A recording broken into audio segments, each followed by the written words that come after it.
ॐ गुरुर्ब्रह्मा गुरुर्विष्णु गुरुर्देवो महेश्वर गुरुर्साक्षात् परब्रह्म तस्मै श्री गुरुवे नमः।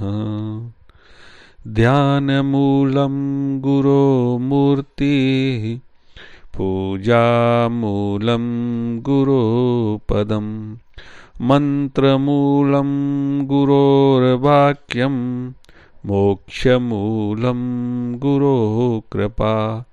अखण्डमण्डलाकारं व्याप्तं येन चराचरं तत्पदं दर्शितं येन तस्मै श्री गुरुवे नमः।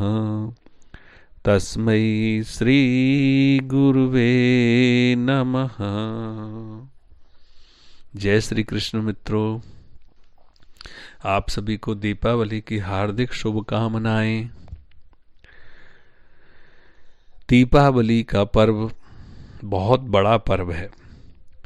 यह 5 दिनों तक लगातार कोई न कोई एक पर्व के बाद दूसरा पर्व मनाते रहने की परंपरा है। धन्वंतरी महाराज खारे खारे सागर में से औषधि रूप अमृत लेकर प्रकट हुए थे। इस संदर्भ में कार्तिक कृष्ण त्रयोदशी को धनतेरस मनाई जाती है। आपका जीवन भी औषधियों के द्वारा शारीरिक स्वास्थ्य संपदा से समृद्ध हो सके, ऐसी स्मृति देता हुआ जो पर्व है वह है धनतेरस। यह पर्व धन्वंतरी द्वारा प्रणीत आरोग्यता के सिद्धांतों को अपने जीवन में अपनाकर सदैव स्वस्थ और प्रसन्न रहने का संकेत देता है। वैसे तो धनतेरस को विभिन्न परंपराएं चल निकली हैं। कोई कहता है आज के दिन सोना खरीदना चाहिए, तो कोई अन्य कहता है कि चांदी खरीदना चाहिए, तो कोई कहता है कि वस्त्र खरीदने चाहिए, तो कोई कहता है कि पात्र खरीदने चाहिए। अपनी अपनी जगह पर वो सही हो सकते हैं, पर सही मायनों में तो धनतेरस महाराज धन्वंतरी के जन्म दिवस के रूप में मनाने का शास्त्रों में वर्णन है। अतः आज धनतेरस को धन्वंतरी महाराज की अवश्य पूजा करनी चाहिए। धनतेरस के पश्चात आती है नरक चतुर्दशी। इसको काली चौदस भी कहते हैं। भगवान श्री कृष्ण ने नरकासुर को क्रूर कर्म करने से रोका। उन्होंने 16,000 कन्याओं को उस दुष्ट की कैद से छुड़ाकर अपनी शरण दी और नरकासुर को यमपुरी पहुंचाया। नरकासुर प्रतीक है वासनाओं के समूह और अहंकार का।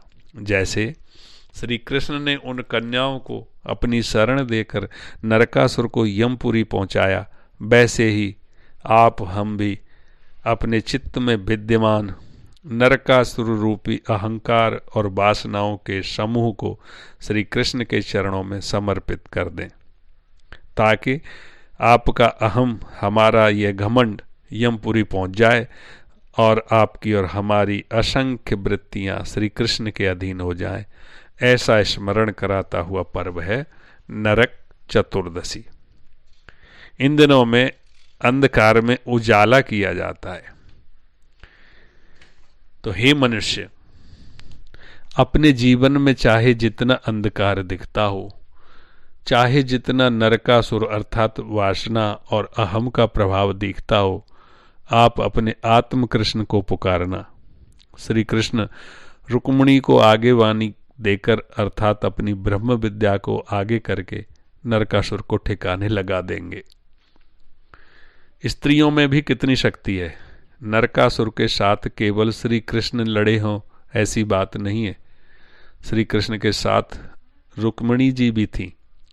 16,000 कन्याओं को वश में करने वाले श्री कृष्ण को एक स्त्री रुक्मिणी जी ने वश में कर लिया। नारी में कितनी अद्भुत शक्ति है, इसकी याद दिलाते हैं श्री कृष्ण। इसके बाद आता है जगमगाते दीपों का त्योहार दीपावली। दीपावली की रात्रि को सरस्वती जी और लक्ष्मी जी का पूजन करना चाहिए। ज्ञानी जन केवल अखूट धन की प्राप्ति को लक्ष्मी नहीं वित्त मानते हैं। वित्त से बड़े बड़े बंगले मिल सकते हैं, शानदार महंगी गाड़ियां मिल सकती हैं, आपकी लंबी चौड़ी प्रशंसा हो सकती है, गगनचुंबी अट्टालिका पर करोड़ों रुपए के फ्लैट मिल सकते हैं, परंतु आपके अंदर परमात्मा का रस नहीं आ सकता।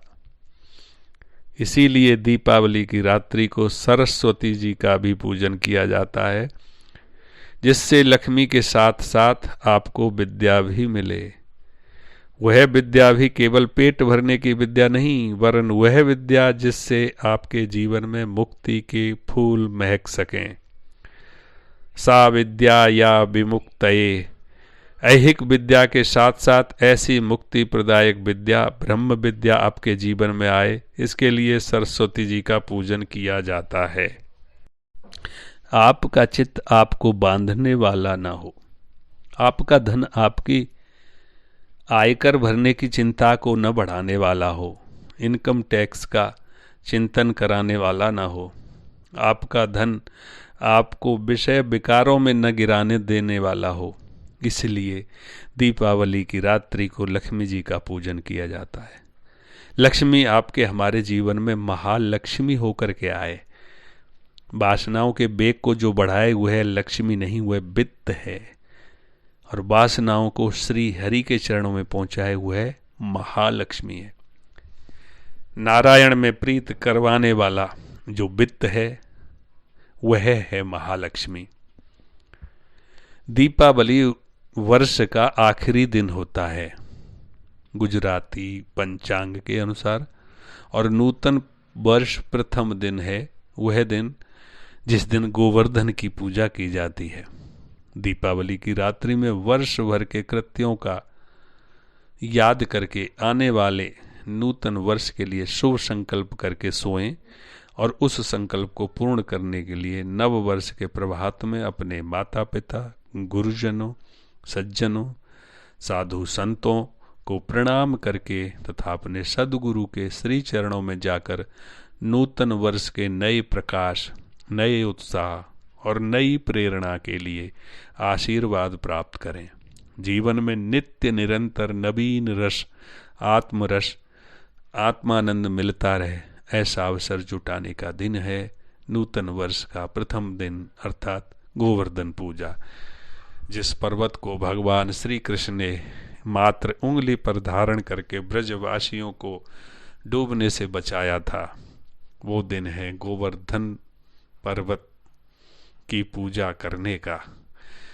गोवर्धन पर्वत की पूजा हमें यह बताती है कि मनुष्य को कभी हार नहीं माननी चाहिए और अपना प्रयत्न हमेशा करते रहना चाहिए, चाहे वो इंद्र जैसा घमंडी व्यक्ति भी आकर के आपको क्यों न डराए। यही सीख देता है गोवर्धन पूजा। तो इस दिन शाम को गोवर्धन, गौ के गोबर से बना हुआ गोवर्धन और उसको गंध अक्षत पुष्प से पूज करके नए नए पकवान और विभिन्न प्रकार के भोज्य पदार्थों से उनको भोज और नैवेद्य अर्पण करके शाम को उनकी आरती उतार के उनकी परिक्रमा करे और बड़े आनंद और गाजे बाजे के साथ जो है गोवर्धन पर्वत गोवर्धन पूजा शाम को मनाएं। दिन में अन्नकूट का भोजन, जिसमें बाजरा को कूट करके उसको पका करके और कढ़ी चावल आदि के साथ ये पूजन किया जाता है। इस तरह से यह गोवर्धन पूजा भी एक अत्यंत महत्वपूर्ण श्री भगवान कृष्ण से जोड़ने का दिन है। उसके बाद आती है भाई दूज का पर्व। दीपावली के पर्व का 5वां दिन भाई दूज, भाइयों की बहनों के लिए और बहनों की भाइयों के लिए सद्भावना बढ़ाने का दिन है। हमारा मन एक कल्प वृक्ष है, मन जहाँ से फुरता है वह चिद्घन चैतन्य सच्चिदानंद परमात्मा स्वरूप है। हमारे मन के संकल्प आज नहीं तो कल सत्य होंगे ही। किसी की बहन को देखकर यदि मन में दुर्भाव आया हो तो भाई दूज के दिन उस बहन को अपनी ही बहन माने और बहन भी पति के सिवाय सब पुरुष मेरे भाई हैं, यह भावना विकसित करे और भाई का कल्याण हो ऐसा संकल्प करे। भाई भी बहन की उन्नति का संकल्प करे। इस प्रकार भाई बहन के परस्पर प्रेम और उन्नति की भावना को बढ़ाने का अवसर देने वाला है भाई दूज। जिसके जीवन में उत्सव नहीं है, जिसके जीवन में विकास भी नहीं है, जिसके जीवन में उत्सव नहीं है उसके जीवन में नवीनता भी नहीं है और वह आत्मा के करीब भी नहीं है। भारतीय संस्कृति के निर्माता ऋषिजन कितने दूरदृष्टि वाले रहे होंगे। महीने में अथवा वर्ष भर में 1-2 दिन आदेश देकर कोई काम मनुष्य के द्वारा करवाया जाए तो उससे मनुष्य का विकास संभव नहीं है। परंतु मनुष्य यदा कदा अपना विवेक जगाकर उल्लास, आनंद, प्रसन्नता, स्वास्थ्य और स्नेह का गुण विकसित करे तो उसका जीवन विकसित हो सकता है। मनुष्य जीवन का विकास करने वाले ऐसे पर्वों का आयोजन करके जिन्होंने हमारे समाज का निर्माण किया है, उन निर्माताओं को मैं सच्चे हृदय से वंदन करता हूँ। अभी कोई भी ऐसा धर्म नहीं है जिसमें इतने सारे उत्सव हों, एक साथ इतने सारे लोग ध्यान मग्न हो जाते हों, भाव समाधिस्थ हो जाते हों, कीर्तन में झूम उठते हों। जैसे स्तंभ के बगैर पंडाल नहीं रह सकता, वैसे ही उत्सव के बिना धर्म विकसित नहीं हो सकता।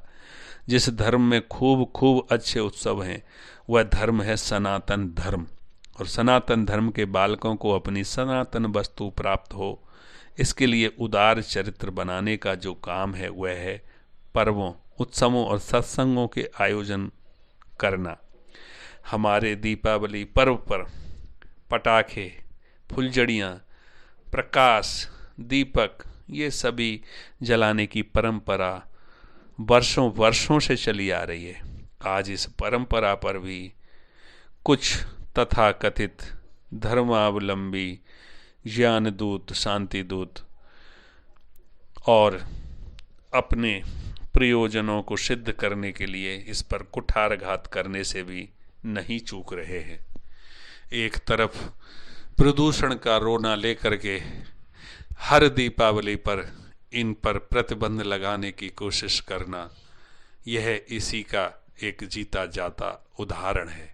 आज हम भारतवासियों को एकजुट हो करके यह प्रण लेना चाहिए कि हमें ऐसी ताकतों के आगे झुकना नहीं है और हमें पूरे वातावरण और अपने आसपास के क्षेत्रों का ध्यान रखते हुए इस दीपावली के पर्व को बड़ी सावधानी के साथ मनाना चाहिए।